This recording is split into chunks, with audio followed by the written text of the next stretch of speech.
Hello viewers, welcome to Joy's Kitchen. I hope you are all doing very well.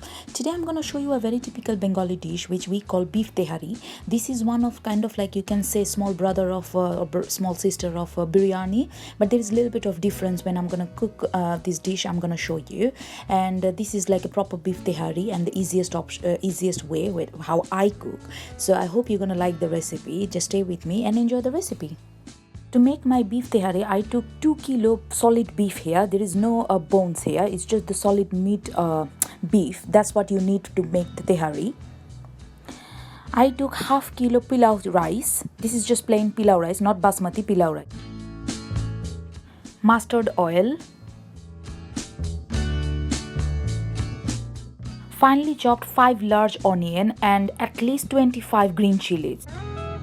Around 2 tablespoons of dry onion or fried onion paste, which I make like paste. This is shop bought fried onion. You can fry yourself. This is my homemade tehari masala, which is a mixture of cinnamon, cardamom, bay leaf, whole coriander seed, mace and nutmeg and clove. These all the ingredients I actually toasted for 1 minute, and then I have a coffee grinder and I make them like a powder. So this is like homemade tehari mixture. At first, in a large pot, I'm gonna add at least 6 to 7 tablespoons of mustard oil because my meat have no fat in it. So that's why I need quite a lot of mustard oil. And trust me, tehari need quite a lot of oil. Otherwise, it's not gonna taste good. So now my oil is hot, and now I'm gonna add all my chopped onion and half of my green chilies. I'm not gonna add all my green chilies now. I'm gonna leave a little bit, and half of the green chilies I'm adding, and most of the flavor gonna come from the green chili. If you know what tehari is, you know this is the most of the flavor gonna come from green chili. So you have to, and they're not gonna give too much heat. They're just gonna give really good flavor. So I was been frying my onion and my green chilies for at least 3 minutes, and that's how they look like. They're like almost half done or lightly golden brown. Now I'm gonna add some whole garam masala, which is bay leaf, 3 clove, 2 to 3 cardamom, and 4 to 5 cinnamon sticks. So I'm gonna fry these whole garam masala for 1 minute now. So after 1 minute of frying, my garam masala release their all flavor. Now I'm gonna add 2 tablespoons of garlic paste and 2 tablespoons of ginger paste, and I put a little bit of boiling water in it, and I make them kind of like a thin sauce. So I'm adding this green ginger and garlic paste now. So 2 tablespoons. So I've been frying my ginger garlic paste with my onion for 3 minutes, and you can see they release their all oil, and it looks quite good.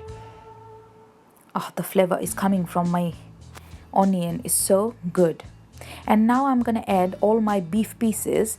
So this is like solid piece of beef, what I said, and they had a neat solid piece of meat. So now I'm gonna cook this beef with these onions at least 3 to 4 minutes. This piece not gonna take too long because they're solid piece. So at least 2 to 3 minutes I'm gonna fry them just like that.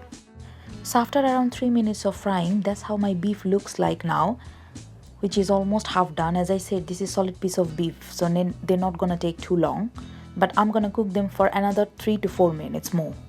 So after 4 minutes of frying, you can see my beef looks okay now, good, which is half done. Now I'm gonna add around 1 teaspoon of black pepper powder. This black pepper powder gonna give really nice kind of flavor. So black pepper powder is quite important.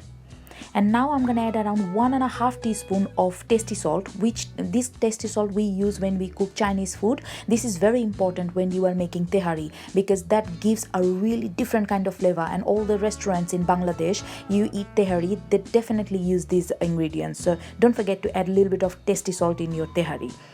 That makes most of the taste actually. And now I'm gonna add around 3 to 3.5 teaspoon of my homemade tehari masala, which I showed you earlier, which is a mixture of cardamom, cinnamon, clove, bay leaf, whole coriander seed, mace and nutmeg. The flavor already coming from this mixture. Oh my god, it's so good. And if you trust me, if you make your own tehari masala or biryani masala at home, that much better than the shop bought one. I'm gonna show you one day how I make my biryani masala and tehari masala. They have a little bit of difference. So now I'm gonna fry this meat with these spices for another 2 to 3 minutes. So after 3 minutes, that's how my meat looks now. Now this is the time I'm gonna add all my pre-soaked pulao rice. If you are making tehari, you definitely need this small grain or short grain pilau rice. If you don't find pilau rice particularly, you can easily use short grain rice, any short grain rice, but definitely not basmati, definitely not any long grain rice. So now I'm gonna fry my rice with these spices for another 1 to 2 minutes before I add the water. So now I'm gonna actually add this onion paste which I made earlier, the shop bought fried onion paste. I'm gonna add this one now. That's gonna give really smoky and sweet and creamy kind of texture. It's quite important, this one. If you don't have shop bought one, just to fry your onion and make a paste, that's it. And now I'm gonna add around 2 tablespoons of powdered milk, full fat powdered milk. If you don't have powdered milk, just add full fat normal liquid milk. That's also gonna work. So 2 tablespoons or half cup. So I mixed all the ingredients, all my rice and everything, all my spices together before I add the water. This is very important. You mix your rice with the meat and the spices and everything properly, and then you add the water.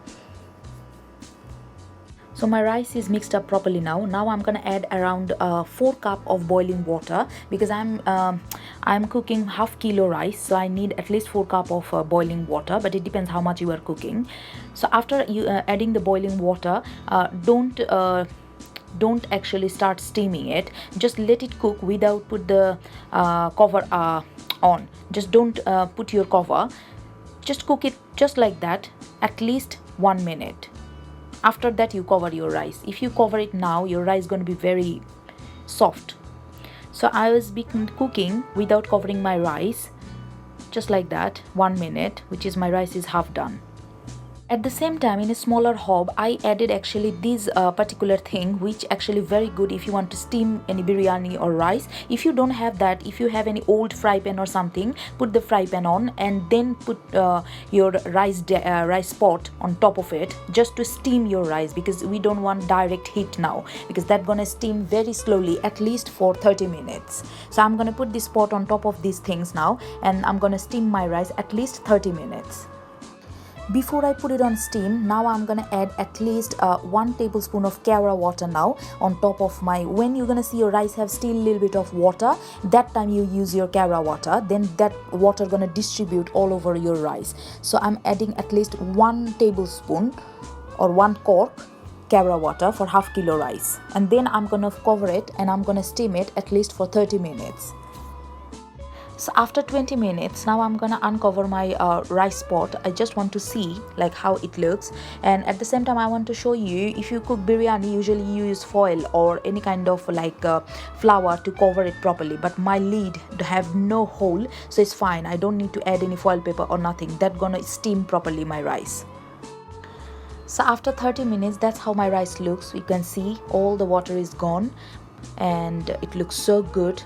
The rice is perfectly okay, kept their shape, there's no problem in it. Now I'm gonna steam it for another 5 minutes, just to make sure that there is no water left in the bottom. So that's how I'm gonna make them like a mountain, just to steam properly every single rice. So this is the procedure, and then I'm gonna cook it for another 5 minutes in a very low heat, 5 to 6 minutes, very low heat. Oh, the smell, oh my god.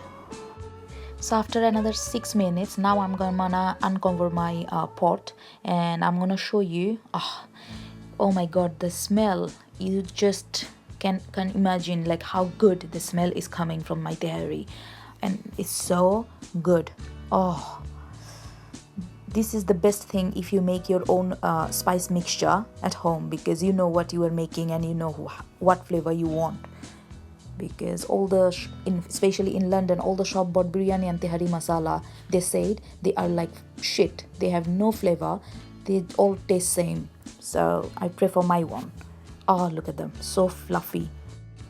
So here you go guys, my beef tehari is ready for you. As you saw, this is not very complicated as long as you have all the ingredients at home, and trust me, this is one of the lavish dish, so you have to work a little bit hard to eat something good.